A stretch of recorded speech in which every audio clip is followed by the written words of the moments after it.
Olá, boa tarde. Antes conhecíamos de cor as dinastias, reis e rainhas, em alguns casos até os respectivos cognomes. Atualmente já não temos a nossa história na ponta da língua. Hoje recuamos no tempo, mas não há reguadas para quem não souber. Queremos apenas preservar a memória, as memórias de um passado mais rico daqueles que nós possamos imaginar. O nosso, claro. Para isso, conto com a ajuda de convidados aqui em estúdio. João Gouveia Monteiro. O João Gouveia Monteiro é um regresso, professor da Universidade de Coimbra. Mafalda Soares da Cunha, professora de História do Departamento de História da Universidade de Évora. E Pedro Urbano, que é investigador integrado do Instituto de História Contemporânea da Faculdade de Ciências Humanas e Sociais da Universidade Nova de Lisboa, no IMTUPAST. Quase que ficava sem respirar. Disse tudo correto, Pedro? Se tiver dito alguma asneira, algum erro, faça a favor de me corrigir. Pedro. Eu acrescentaria também outra questão que une, de certa forma, as intervenções anteriores, que não acontece hoje em dia, porque cai também no 5 de outubro de 1910, que é a Casa Real, que é a instituição que, a par do Estado, esse continua com uma outra forma, mas a Casa Real como instituição de apoio à monarquia e ao próprio rei e aos outros diferentes membros da família real, não só nas suas tarefas domésticas cotidianas, mas também ao seu serviço para reinar, que surge também na Idade Média e que tem a ver com esta questão, no caso da corte, se estivesse, a corte filipina se estivesse em Lisboa, porque isso teria permitido efetivamente aqui um contentamento do principal grupo de apoio, que é a nobreza, que depende desta proximidade do rei e da família real, porque é através dessa proximidade vai receber todos os privilégios e todos os benefícios. Portanto, essa questão é importante. Não parece que fosse uma questão única, porque sabemos também que o Império Espanhol, nesta altura, estava com problemas não só nos outros territórios europeus, como também nos territórios coloniais, não é? Portanto, mas provavelmente ajudaria bastante para que houvesse aqui uma maior continuidade e este sentido de que há uma certa satisfação da aristocracia em continuar ao serviço dos reis espanhóis. Depois a história segue e um dia tem que navegar, tem que partir para o Brasil. Sim. O que é que aconteceu? Esse episódio... Só estou a induzir conversa. É bastante importante no sentido que, pela primeira vez na história universal, temos uma família real reinante a deslocar-se e a visitar pela primeira vez e aí morar para uma das suas colónias, o Brasil, e que depois vai tornar também um reino, ainda em conjunto com Portugal, o Reino Unido de Portugal e do Brasil.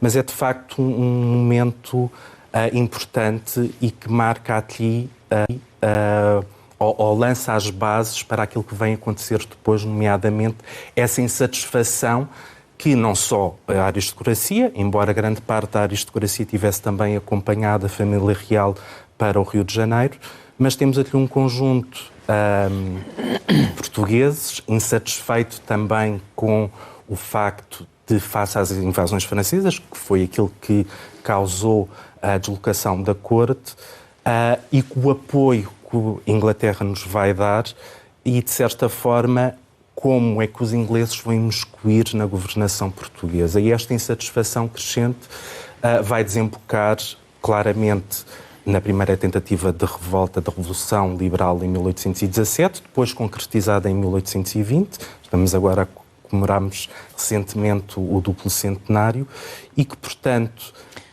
Fizemos um programa especial na Assembleia da República. Exatamente. Com os vintistas.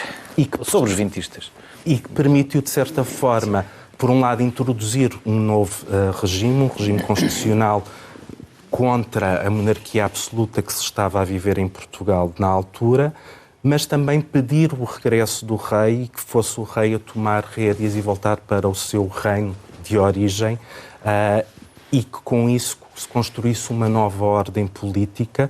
Não estava em causa uma mudança de regime que não a monarquia, portanto não se pensava ainda na República, não se pensou também em mudar, esta oportunidade de mudar para outra dinastia, mas sim que o rei regressasse e jurasse um texto constitucional, vai fazê-lo, um pouco a contragosto, e, de facto, esta primeira metade do século XIX é bastante conturbada a nível político. Vamos passar por uma guerra civil que vai opor absolutistas e liberais, e só com a subida ao trono, com a vitória das tropas liberais, com a subida ao trono de Dona Maria II, primeiro com a regência do seu pai, Dom Pedro IV de Portugal, primeiro do Brasil, é que vai, de facto, instituir definitivamente este regime constitucional.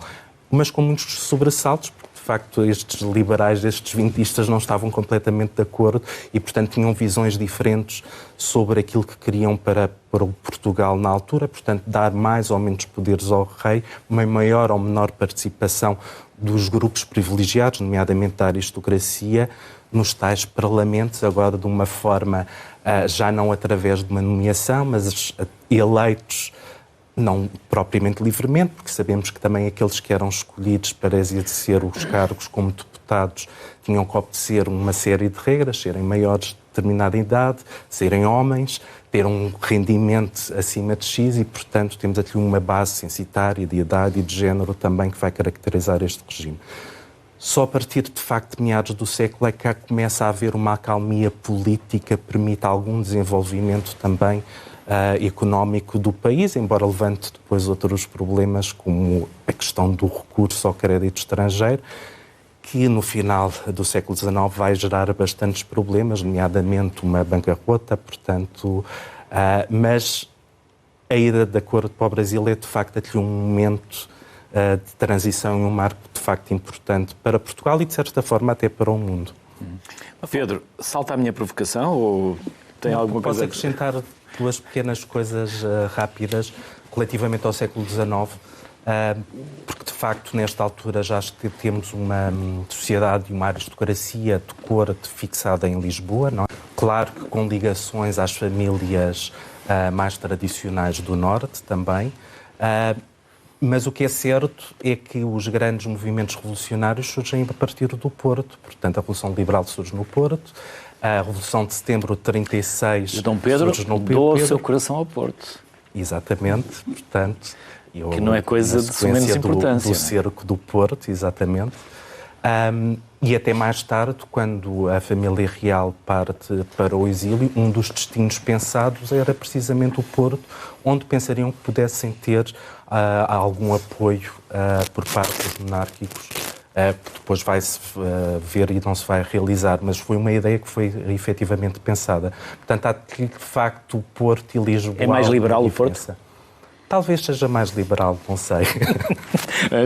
Fico por aqui, senão a seguir dou a minha opinião. Bem, Pedro, posso ir mostrando e vai comentando? A Casa Palmela foi o estudo que eu fiz ainda em mestrado sobre esta família que, de certa forma, uma família ligada à corte propriamente dita. Ela não era titular ainda, mas vai desempenhar cargos bastante importantes ligados à Casa Real. E o objetivo foi perceber como é que esta família no século XIX se vai adaptar à nova ordem liberal e como é que vai usufruir desses privilégios. Até porque alinhou pelo lado certo da Guerra Civil, portanto era uma família liberal e, portanto, vai ter uma progressão enorme das suas honras, dos seus privilégios ao longo do século XIX. Peço desculpa porque andei uma mosca, é a mosca da televisão. A célebre mosca da televisão. Não é a mesma, porque ela não fica cá, mas há sempre uma mosca que depois vem chatear e vem incomodar. E estes diários é a transcrição dos diários da 7ª Marquesa de Fronteira, que viveu na primeira metade do século XIX. O marido era liberal, a sua família paterna também era liberal e na sequência dos exílios, com a ascensão de Dom Miguel ao trono, vão ser uma destas pessoas e que estamos a falar de um número considerável, quase 14 mil pessoas que nesta altura largaram Portugal para ir para a Europa e, portanto, é este diário que conta o seu dia-a-dia em vários países e reinos europeus. Nosso Senhor Pedro, foi um enorme gosto receber-vos aqui. Resta-me novamente agradecer-vos a simpatia, a vossa disponibilidade, a generosidade que tiveram em partilhar connosco tempo e saberes.